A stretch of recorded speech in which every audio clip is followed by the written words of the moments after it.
just spun around.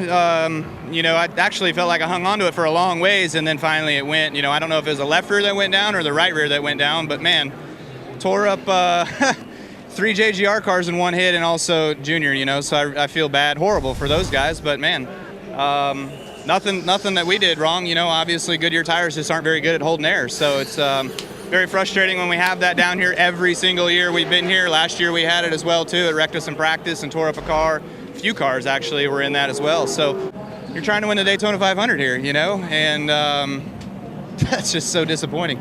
That's the most pathetic racing tire I've ever been on in my professional career. They exited down to Formula One, they exited down to the IRL, they exited down to CART, they exited down to World Outlaws, and there's a reason for that, because Goodyear can't build a tire that's worth a crap. So if I were Goodyear, I'd be really embarrassed about this weekend and what they brought us here. It didn't keep us from winning the race, and how we got to second, I don't know. I'm really proud of our guys on the team and really proud of their pit stops, but it was ridiculous to have to race on a tire like this today. It's not at this form of racing. You know, if they can't do any better than that, they ought to just pull out of this sport and save us all a bunch of headaches, because I guarantee you Hoosier or Firestone or somebody can come in and do a lot better job than what they're doing right now. Again, here amazed at what Goodyear has done, and if that's their best effort and if that's the best product they think they can bring to the track, then I strongly suggest they go back to just making street tires, and I'm not even sure that's a good idea. I mean, I'm going home and everything that I have that has Goodyears on it, I'm dismounting.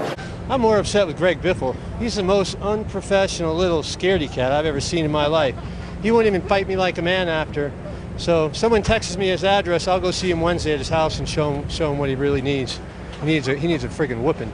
And I'm going to give it to him. He was flipping me off, giving the finger, totally unprofessional, 2 laps down.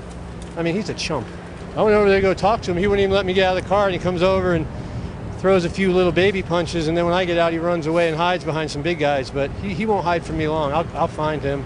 I won't settle it out in the track. It's not right to wreck cars, but he'll show up at a race with a black eye one of these days. I'll see him somewhere. Pure talent. That's about it.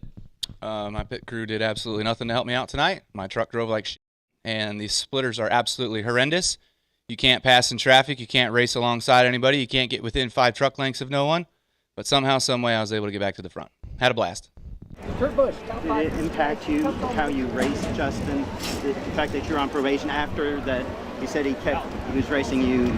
It refrains me from not beating the out of you right now because you asked me stupid questions. But since I'm on probation, I suppose that's improper to say as well. If you could talk about racing things, we could talk about racing things, Bob. It's racing. It is not racing. You're in this just to start stuff. You know, that's all you're out here for.